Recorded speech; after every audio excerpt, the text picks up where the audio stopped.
काठियावाड़ की प्रसिद्ध रियासत भावनगर है, जहां पुराने रंग ढंग के साथ साथ नई शैली की अट्टालिकाएं भी बनी हुई हैं। सुंदर महल, बड़े बड़े तालाब, बाग बगीचे और विशाल मंदिरों ने नगर की खूबसूरती को कई गुना बढ़ा दिया है। प्रमुख स्थानों पर उन लोगों की मूर्तियां स्थापित हैं जिन्होंने जामनगर का गौरव बढ़ाया है। हिंद सरकार के उप प्रधानमंत्री सरदार पटेल हवाई जहाज से सौराष्ट्र के संयुक्त राज्य की स्थापना के अवसर पर यहाँ आ रहे हैं। सरदार पटेल 11:30 बजे हवाई जहाज से जामनगर पहुंचे। हवाई मैदान पर राज प्रमुख नावानगर के जाम साहब, उप प्रमुख महाराज साहेब भावनगर, श्री UN ढेबर, बंबई सरकार के गृह मंत्री श्री मोरारजी देसाई और नगर के दूसरे प्रमुख सज्जनों ने सरदार वल्लभ भाई पटेल का स्वागत किया और उन्हें हार पहनाए। हवाई मैदान से चलने के पहले हिंद सरकार के गृह मंत्री सरदार पटेल ने सैनिकों की सलामी ली। दरबार भवन के बाहर सड़कों और खुले स्थानों में अनगिनत नगरवासी सरदार पटेल की सवारी के आने की प्रतीक्षा कर रहे हैं। ठीक समय पर सरदार वल्लभ भाई पटेल नावानगर के जाम साहब के साथ राजकीय गाड़ी में दरबार भवन जा रहे हैं।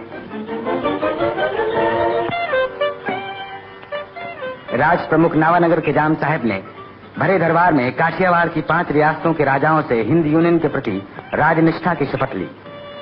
इनमें भावनगर के महाराजा साहेब, पालिताना के महाराजा साहेब, ध्रागंध्रा के महाराजा साहेब और कोटड़ा संघानी के ठाकुर साहेब भी शामिल थे। रियासत के प्रधानमंत्री श्री UN ढेबर और दूसरे मंत्रियों ने भी इसी प्रकार राजनिष्ठा की शपथ ली। महाराजा साहेब जामनगर ने सरदार वल्लभ भाई पटेल के सामने भारत सरकार के प्रति राजनिष्ठा की शपथ ली। जाम साहब ने इस शुभ अवसर पर भाषण देते हुए कहा कि आज 5 राजपूत राजाओं ने हिंद सरकार के प्रति राजनिष्ठा की शपथ ली है। वे अपने इतिहास और परंपरा को पूरी तरह समझते हैं, इसलिए आप लोगों को इनकी शपथ पर पूरा भरोसा रखना चाहिए। राज प्रमुख होने के नाते मैं संयुक्त राज्य के कामकाज को सुचारू रूप से चलाने की कोशिश करूंगा।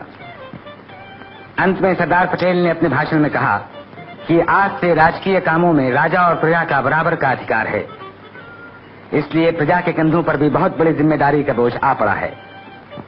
सौराष्ट्र के पुनर्जन्म के साथ ही यहाँ के निवासियों का कर्तव्य है कि वे बापू के दिखाए हुए मार्ग पर चलकर इस नवीन सौराष्ट्र को सदा के लिए फलता फूलता बनाएं।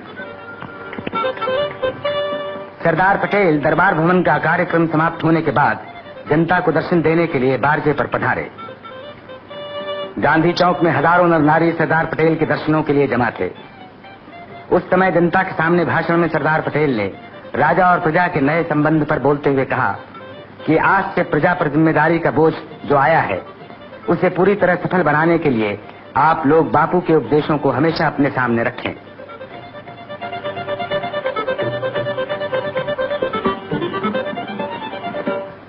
दूसरे दिन बारादरी में सरदार वल्लभ भाई पटेल ने सौराष्ट्र के राज प्रमुख जाम साहब और दूसरे राजाओं से भेंट की। इस अवसर पर वहां के प्रतिष्ठित लोग भी उपस्थित थे। अंत में सरदार पटेल और राज प्रमुख दरबार भवन में पधारे, जहां नगर के प्रमुख निवासियों ने नावानगर के जाम साहब को एक सुंदर मंजूषा भेंट किया। जाम साहब ने नगरवासियों के प्रेम और श्रद्धा के लिए उन्हें धन्यवाद दिया। सरदार पटेल ने इस अवसर पर भाषण देते हुए कहा कि मैंने बापू की दी हुई शिक्षा के अनुसार, अर्थात प्रेम और आपस के मिलाप के आधार पर चलना सीखा है। राज प्रमुख नावानगर के जाम साहब और काठियावाड़ के राजाओं ने भी बापू के बतलाए हुए मार्ग पर चलना स्वीकार किया है। मुझे पूरी आशा है कि एक बार फिर से राजाओं और प्रजा की पंचायतों में वो संबंध स्थापित हो जाएगा जो पुराने युग में था। मुझे नए सौराष्ट्र के नेताओं पर पूरा भरोसा है और मुझे विश्वास है कि वे इस कार्य को सफल बनाकर संसार के सामने एक आदर्श रखेंगे।